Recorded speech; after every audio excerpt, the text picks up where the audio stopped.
alors Evenprod ñëwaat na ci registre bu mu nekk bañ ko fa génnee li ñuy naan on ne change pas une pièce qui marche mais aussi qui gagne, c'est-à-dire ils sont dans la logique de nous proposer des histoires qui nous parlent, c'est-à-dire des faits de société te nee nañ duñu ko wàcc bu leen ko wàcc parce que fi ngeen bokk foofaa xasan foofu la neexee. Après BTBT, Khalisso, Muñal, ainsi de suite, ay histoires ñu proposer, c'est-à-dire des faits de société, des histoires qui nous parlent. Aujourd'hui dañu ñëw taajal ñu borom kër ba noppi nañu yàlla na boo sëngeem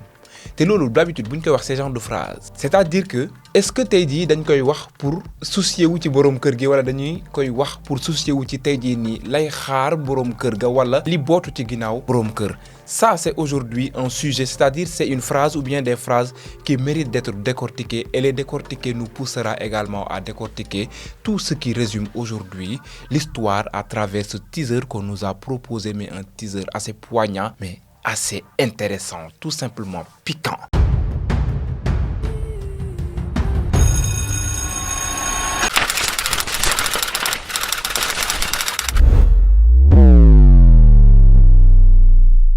Encore des faits de société. Cette fois-ci, on nous parle d'héritage, maanaam ndono li borom kër tey nii di bàyyil njabootam njaboot yooyu lee ñan ak ñan ñoom ñooy njaboot yi est-ce que ay doomam dong ñoom ñooy ay njabootam est-ce que également dafa bootee woon tamit ay rakk ba ci ay mag wala sax ay sët ba ci ay jarbaat lépp ci ndono la. Et cette histoire va faire parler. Et on voit que dañu ñëw tout simplement plonger directement dans les faits, mais c'est-à-dire ci dee gi bu borom kër gi deewee ci dëj bi ba ci ginnaaw dëj gi. C'est vrai qu'on va bien sûr nous montrer ce qu'ils ont vécu bien avant et tout, mais j'ai bien aimé le choix de nous plonger directement dans le vif du sujet parce qu'aujourd'hui on peut pas parler de ndono sans pour autant parler de la mort. D'ailleurs, ça nous renvoie à la typographie du titre où on voit ce titre en couleur rouge, mais aussi on a l'impression de voir que ce teaser est écrit par du sang. Après ce sang, la présence de ce sang, est-ce que ça symbolise du sang qui coule ou pas? Mais je pense que ça symbolise la cruauté aujourd'hui de comment l'héritage est pris, de comment l'héritage est partagé et vécu. Tey jii nii maanaam aspect wu ndono boobu noonu naka la ko nit ñi di dundee,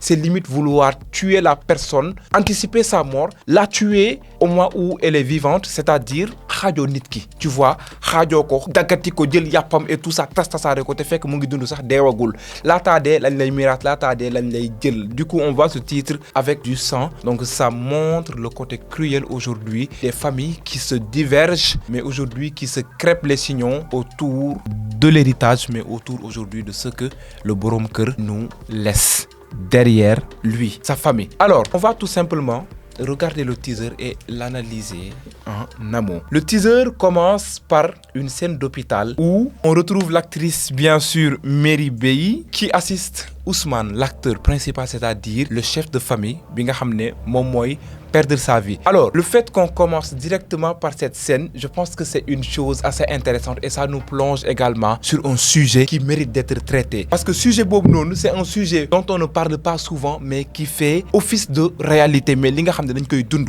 Franchement, Evenprod, c'est que eux dañuy ñëw fi nga xam ne fa lañ dës-nësalee mbir yi, fa lañ tànc mbir yi bañ ne duñ ko laal, mais c'est-à-dire les sujets tabous daal di fay duut seen baaraam ba pare loqati ko génnee ko teg ko ci kanamu société bi. Ça commence par une scène d'hôpital, mais les détails aujourd'hui font cette scène, mais je pense que c'est ces détails également qui vont nous mener vers le vif du sujet, vers les sujets traités. Là, en fait, la première scène du teaser dafay tàmbalee ci scène hôpital bi nga xam ne foofu la Ousmane tëddee, mais aussi fa la ñàkkee bakkanam. Mais pourquoi aujourd'hui c'est ce personnage qui assiste à sa mort et pourtant on nous fait découvrir par la suite que dafa am ay jabar yu nekk kër ga lan moo tax deeweewul ci seeni ay yoxo. Ok, et pourquoi également manaan ay jabaram? Parce que d'après ce qu'on a dit, déjà on a le fait que bi coup de fil bi dawee, c'est un numéro inconnu que Momo a reçu, c'est-à-dire tawu Ousmane, c'est un coup de fil qu'il a reçu, mais surtout d'un numéro inconnu. Et pourtant, coup de fil ou jabaru bayam la jot. Qu'est-ce que cela nous révèle? Cela nous révèle tout simplement ce que en fait, le personnage nous a laissé dans le teaser quand elle dit donc tu ne lui as toujours pas parlé de nous, maanaam sunu diggante, de notre relation. Waaw, takku suuf. est-ce que takk suuf la est-ce que def ko takk suuf ba pare nëbb ko ay jabaram bien sûr def ko takk suuf nëbb ko ay jabaram parce que c'est ce qu'on a découvert ci jouru dëj bi jabar ji débarqué ak yaayam ak ñi mu àndal aussi ak ay doomam def ko takk yëgalu ko ay jabaram ba tey jii ñu am ci ay seex ci jouru dëj ba la feeñ et gis ngeen tey jii c'est un fait boo xam ne ça existe moi j'ai vu ça je l'ai vécu quelque part où c'est au jour du deuil du monsieur du père de famille que des enfants surgissent que des femmes qui ont existé surgissent et que kenn yëgu ko après c'est là où un sujet intéressant vient takk suuf parce que parfois il y a des takk suuf il y a des mariages cachés sous bruit de tambour qui ne sont pas pourtant takk suuf mais c'est-à-dire qui sont des mariages qui sont légaux oui parce que bu ñu xoolee il y a le frère qui est au courant d'accord le frère je sais pas les frères les deux frères parce que je sais pas si c'est tous les deux qui sont les frères de Ousmane ils sont au courant du mariage donc am na seede et aussi imam bi il est au courant parce que moom moo takk sëy bi et d'après la voix de l'imam qui aussi est venu se présenter au deuil et qui a annoncé cela pour tout simplement justifier le fait que yaayu ndaw si ñëw wax ne ko kii jabaru Ousmane la woon moom moo ko takk ci faratas yàlla ba ñu am ci ay seex cela veut dire que ni également imam boobu noonu moom moo takkoon sa yële du takk suuf xëy na da koo nëbb ay jabaram sûrement parce que xam na nature ay jabaram xam na également situation bi muy dund ci famem nan la demee donc il était obligé mu nëbb tey jii nii sëy boobu noonu parce que xamoon na catastrophe bi mu mënoon créer bés bu ko yëgalee ñooñu mais aussi yow borom kër ñu ngi lay ñaanal yàlla na boo gaaw a sëngeem di la ñaanal également yàlla na boo gaaw a guddee ci dans le sens où on aimerait que nga assister sa famille tey jii nii yar leen yiir leen ci ay conditions yu baax jox leen yar bi war d'accord ci jamono ci diine d'accord bañ tey jii nii nga mën leen assurer ay avenir yu meilleur mais ci assurance avenir yu meilleur yooyu noonu est-ce que bokk na ci tey jii nii takk jabar ja nga xam ne yëgalu leen ko am également ay doom feneen war leen a mën a yar en aparté yar ñeneen en aparté et tout ça est-ce que boole nga sa njaboot est-ce que boole njaboot également bokkul ci la nga xam ne da ngay sàmm sa njaboot di leen éviter demain incha allahu rabbi njaboot guy weqante ñu doon loolee il faut se dire est-ce que dans ce cas Ousmane il est clean lan moo ko poussé à ce que mu dem takk te bañ ko yëgal njabootam au-delà de le fait que buggul njabootam tas pourquoi il éprouvait ce besoin forcément d'épouser une autre femme féminine est-ce que c'est tout simplement parce que c'est un homme à femme ou bien c'est tout simplement parce que amul woon jàmm ci biir këram et que jàmm joojulee mu amul ci biir këram il était obligé mu dem wëri ko feneen mu dem takki feneen fu ñu koy jàmmalee parce que nag cette femme en la voyant on voit tout simplement que ni jàmm la koy indil raison de plus mu mujj ci ay loxoom et au-delà de ça ce qui décrit le personnage non seulement il y a le voile il y a le tapis de prière l'aspect pieux de cette personne mais aussi comment elle était auprès de lui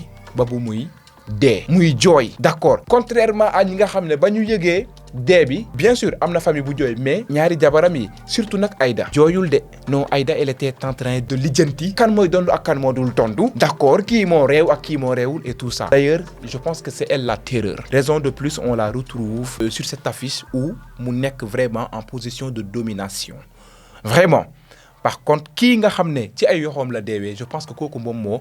ko doon jox tey jii jàmm ji mu amul leneen li mu amul ci këram donc disons que loolu moom moo ko obligé woon mu daal di takk beneen jabar sauf que mesuré wul tey jii nii conséquences yi nga xam ne moo ngi koy dugal ci kookee nga xam ne mbëggee la ko dugal ci moom aussi amoon na envie mu nekk koo xam ne dañ ko reconnaître d'accord ci mu sigg ci kanam mu ñëpp mu bañ a nekk jabar ju ñuy nëbb ok maintenant ci nëbb boobu noonu tey jii nii moom mu fekkee deewam après newoon na ko ne ko suba incha allah dinaa dajale njaboot gi yëpp parce que jot dama wax leen yow yaay kat ma xamal leen ni sama soxna nga et tout ça sauf que kenn yorul polu avenir am kenn xamul kañ ngay dee kañ la naka la fan la ak nan lay dikkee donc amoo temps wu batale lépp xamal ñëpp lépp et ci xamal ñëpp lépp boobu noonu est-ce que 100 millions yi nga xam ne tey jii sa frère taxaw na xaw ma sa frère la xaw ma san la taxaw na yow yaa ko yoreel est-ce que dëgg la bu dee dëgg la est-ce que tey jii bindoon na ko wala am na ku ko yëg te même su fekkee dëgg la amoon également temps wu batale ko et ça je pense que du dëgg vu au niveau de la chanson bi nga xam ne c'est la bande originale de la série qui décrit aujourd'hui les histoires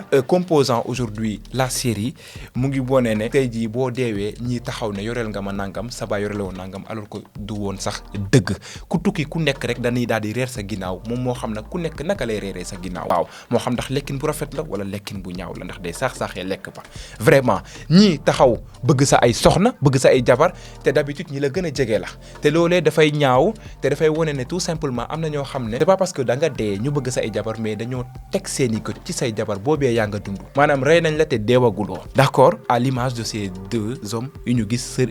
ces deux personnages interprétés par Serigne Ngagne ak Ousseynou ak Ousseynou Ba on poursuit la bande-annonce pour xool lan leneen la ñu caa jëleewaat. Il y a l'histoire autour de Momo qui m'a accroché juste après l'histoire de ce personnage porté par Mary Bey. Momo mi taawu kër gi. Mais je pense qu'au-delà de nekk taawu kër gi dafa nekk taaw bu mot taaw. C'est comme ni ñuy wax taaw njëkk a juddu njëkk a baax da ngay jiitu sa ay rakk topp la nga baax ñu baax nga bon ñu daal di bon donc tey jii Momo tel qu'on l'a vu déjà avec la scène où mu nekk ak papaam féete ko du côté droit ça montre que c'était le bras droit de son père et loolu moom moo waral tey jii mën a am confiance ci moom ba daal di koy dénk ay rakam ne ko bés bu ma demee ba dëddu aussi pour xëccoo ak say rak et tout xam nga di ko confier yenn yi disons que donc tey jii yu bari même su fekkee 100 millions yooyu noonu frère bi di wax ne yoreel na ko fekkoon am na wax na ko Momo ba pare franchement et puis bi mu deewee également moom lañ ko njëkk a yëgal donc mot na taaw parce que tey jii am nañu am seen taaw te fieruñ ci seen ay taaw duñ toog waxtaan ak ñoom parce que tout simplement seen ay taaw dañoo jàddu yoon waaw dañoo jàddu yoon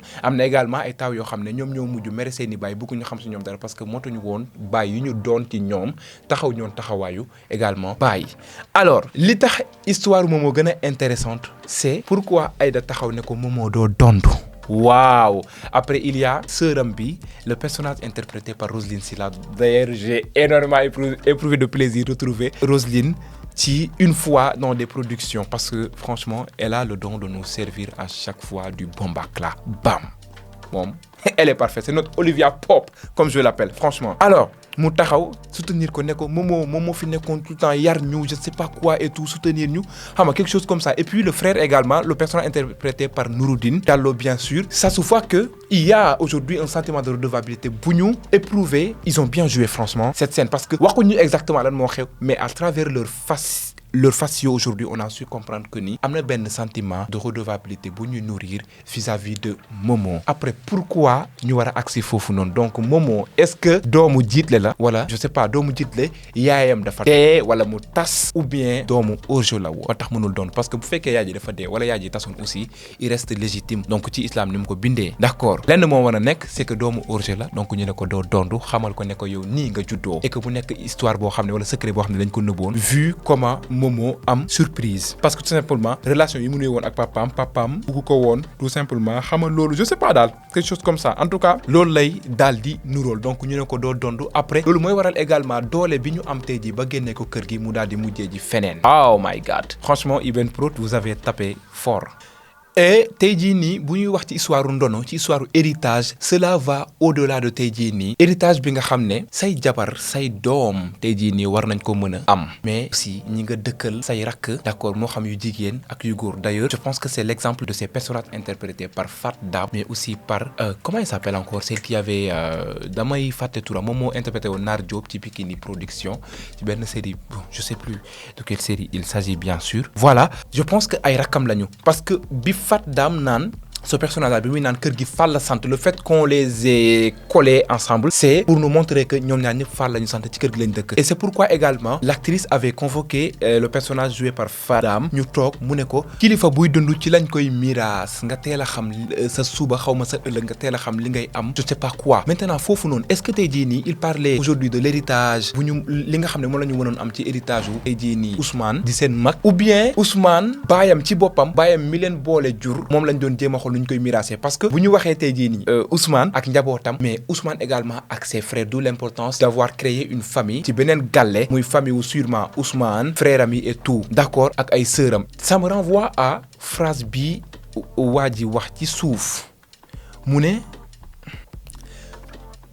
kuy dund ñu lay séddoo te doyoo boo génnee àdduna xaw ma boo deewee matuta wax parce que am na ñu lay séddoo tey jii nii te deewaguloo ba ci ñi la jege dañ lay séddoo te deewaguloo comme ni ma ko waxee sànq rek ñii teg seen i gët ci say jabar di xaar nga dee ñu dondu leen parce que yàgg nañ leen a xemem parfois sax xaaruñ nga dee de dañu leen def ay avance fekk yaa ngi dund ba loolu waral na sax am na ñoo xam ne tey jii nii bu fekkee jigéen ak ni xelam sëggee am na ñoo xam ne tey jii yaakaar nañ ñoom ñoo jur seen i doom fekk juruñ seen i doom seen ay rakk ak leen di jur wala seen ay xarit parce que dañ doon njaaloo ak seen jabar dañu yàggoon teg seen i gët seen jabar ñu dee ñu daal di am occasion profité seen jabar soit ñu takk leen wala ñu ànd continuer di njaaba njale ak ñoom di dem ak si ñoom ay hôtel ay néeg di ruq affaire yooyu noonu voilà loolu lu am la mais aussi sa ay sœur mën nañu nekk ci kër gi teg seeni gët ci li nga am parce que tout simplement soit miraas ngeen seen baay ji leen boole nga ëppale leen ci wala parce que yow yaay góor wala tout simplement yow nekk nga koo xam ne sax aajoo wuloo ci miraas gi dem nga jël sa yoonu bopp am sa alal bi nga am amal ko sa bopp ñu teg ko ay gët pour ñu jot ci dañuy daal di ñëw jege seeni jabar ku nekk def clan kii laa àndal kii laa àndal ngay ruux kooku noonu nankaan defal teen sa wujju ëppalew fii yow yaa fi am doom tel yow yaa fi am doom tel yow yaa ko fi ëppale donc di ko pousse pour tey ji mu mën a récupérer affaire naan doomu mën naa seen bàjjan patati patata di xool lu mu am na ay borom kër yu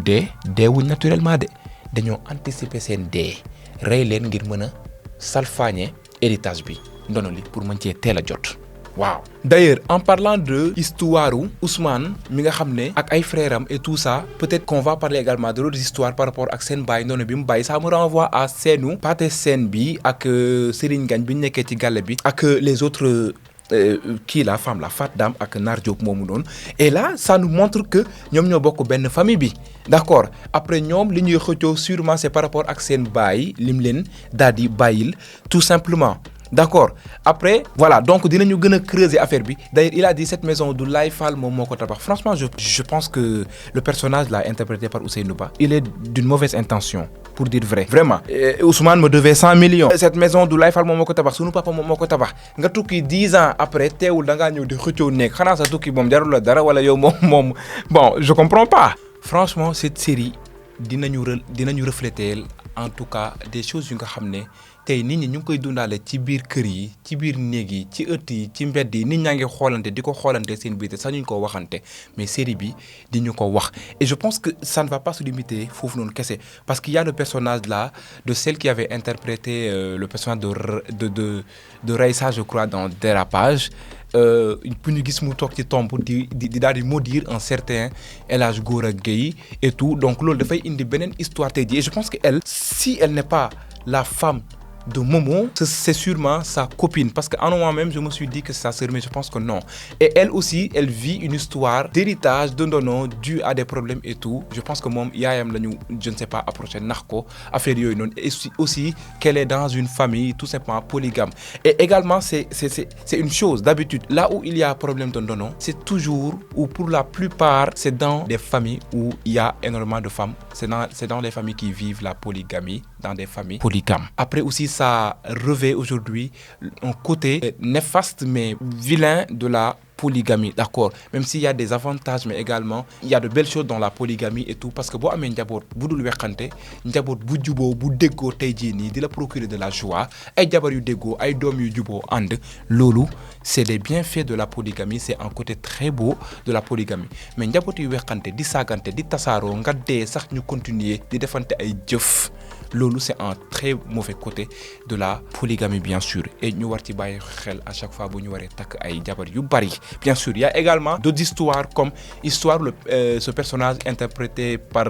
comment il s'appelle Ndayane bien sûr d'accord moom aussi buy naan sûrement waa jooj noonu je sais pas comment Borso xaritu bàyyu Ndayane boobu la daal di jël alalam je sais pas quoi xam nga parfois aussi il faut voir ñi ngay xaritool la confiance n'exclut pas le contrôle d'accord li ñu lay xamal et tout tu vois c'est vraiment des sujets assez intéressants et je vois également qu'on va amuser la galerie on a vu Rangouzer on a vu Doucouré aussi une histoire d'amour franchement j'ai hâte de découvrir également cette histoire on a également la famille de bien sûr Momo bien sûr ak famille sa sœur tu vois ce personnage interprété par Khadija dans Graines du pouvoir également sa mère et tout voilà c'est un peu quelque chose de flou parce que par rapport à ça je sais pas si kooku jege na ko trop mais je ne pense pas bokkuñu ndey ak baay parce que kooku doomu personnage bi Ndeye Sine interprété la tu vois donc elle je pense qu'elle est légitime ou qu'elle n'est pas légitime d'ailleurs ça c'est quand je vais analyser l'affiche ok analysons quand même l'affiche qui nous présente aujourd'hui 8 têtes ou 8 profils franchement et dans cette affiche on a ce fond toujours rouge noir d'accord bu ñuy won côté cruel bi nga xam ne moom la aujourd'hui moom moo wundu tey ndono ak héritage bi nga xam ne noonu la ko nit ñi jàppee noonu la ko également nit ñi di dundee dañoo dem ba tey jii diaboliser ko mais aussi salteel ko d'accord c'est juste un côté cruel moi que je vois avec ce rouge mais également le noir qui pose aujourd'hui les zones d'ombre qu'il y a autour de ça affaire yu salté affaire yu lëndëm yi ci nit ñi mën a def fen yi nar yi kàcc yi mais également les choses assez salaces yi nga xam ne dafay xew ci ginnaaw ki dee te du ko xam d'accord parce que ku dee moom dee nga rek wax dëgg yàlla. Alors on pose le personnage de Aïda et je me dis le gars Ousmane il a 3 femmes, pourquoi il y a que Aïda qui est représentée bu fekkoon sax c'est le personnage de Merry Beye qui n'est pas représenté et que yeneen jabar yi taxaw j'aurais pu comprendre mais pourquoi elle est la seule à rester et surtout avec les couleurs qu'elle porte qui sont très signifiantes. On voit du violet, du rose, du rouge fuchsia, je pense et tout. Et c'est des couleurs assez signifiantes qui peuvent renvoyer à la royauté, à la richesse, d'accord, pour faire allusion à l'héritage et tout, mais aussi à la manipulation. Pourquoi elle en est arrivée à ce place où elle est restée la seule régnante? Sûrement par coup de manipulation, d'accord? Ay coups machiavéliques parce que il y a le violet qui est présent, ces couleurs qui peuvent symboliser le machiavélisme et on retrouve cela jusque bâti au niveau des boucles d'oreilles, cette couleur encore violette. D'accord. Après il y a l'après ni mu taxawee dafa buub famille bi nga xam ne moom moo leen jur ak bi nga xam ne juru leen maanaam ba ci sax ay rakki Ousmane c'est elle qui mène la danse. Je pense que ñoom ñëpp dañuy daal di mujjee rek topp ci ginnaaw wala moom moo leen di mujjee buub sàmm leen ak cette position franchement. Il y a également des détails que je marque, c'est-à-dire cette couleur noire omniprésente sur certains personnages. Borom kër gi moom la noir la sol. Il y a taawam bu sol noir. Il y a également taawam bi mu am ak Aïda sûrement bu sol noir mais aussi taawam bu jigéen bu sol noir. Aujourd'hui il y a que les taaw qui portent du noir, ce qui peut symboliser le fait que tey jii nii taaw yi ñoom ñooy porter combat wu borom kër gi si toutefois bu fi nekkee ak bu fi nekkul mais aussi bu fi nekkul aussi ñoom ñoo war a relever le rôle donc c'est un poids boo xam ne taaw yi dañu koy daal di porter. D'accord. Après il y a qui moom xam bon je sais pas sûrement c'est ça et ça va justifier le fait que tey jii nii Thiat bi solul du noir et qu'elle porte du bleu, surtout ce qui renvoie à sa jeunesse xam nga voilà et tout. Il y a également la présence de ces deux hommes, ces deux frères là qui sont toujours présents. On a quand même une idée de yan genre nit lañu, surtout avec le chapeau qu'il porte, d'accord, mën na tout simplement symboliser le fait que ñu daal di jël place su borom kër et boo seetloo borom kër d'habitude li koy caractériser moom mooy mbaxana bi muy sol et tout et là bu ñu gisee borom kër gi Ousmane ndel la def bopp neen c'est-à-dire que sûrement ñoo jël tey jii nii ndombal borom kër bi mu amoon daal di koy sol taxawu ay taxawaayam sûrement daal di séddoo jabar yi est-ce que tey jii nii Aïda mii nii pour daal di jot ci héritage bi je sais pas bon. Je vais pas aller dans du n'importe quoi. Voilà. En tout cas, c'est une affiche qui ne présente pas tous les personnages, mais en tout cas qui est assez signifiante. Et fii laa koy ndar képpee mënuma wax lépp ci détails yi parce que épisode yaa ngi ñëw leneen ak leneen moo ngi ñëw peut-être on aura d'autres affiches d'autres teasers et tout mais bés bu ñëwee dinaa fi dellu si faram-fàcceel leen ko analyser leen ko décortiquer leen ko et ñu ànd daal di dund série bi parce que ça va vraiment nous parler. Je vous donne rendez-vous très bientôt sur d'autres analyses concernant Borom Kër mais également concernant d'autres séries Inch'Allah Rabbi fii ci Urban Plus Cinéma, la nouvelle chaîne annexe de Urban SN. Bien sûr, abonnez-vous, partagez et qu'on se retrouve très bientôt. Jaajëf.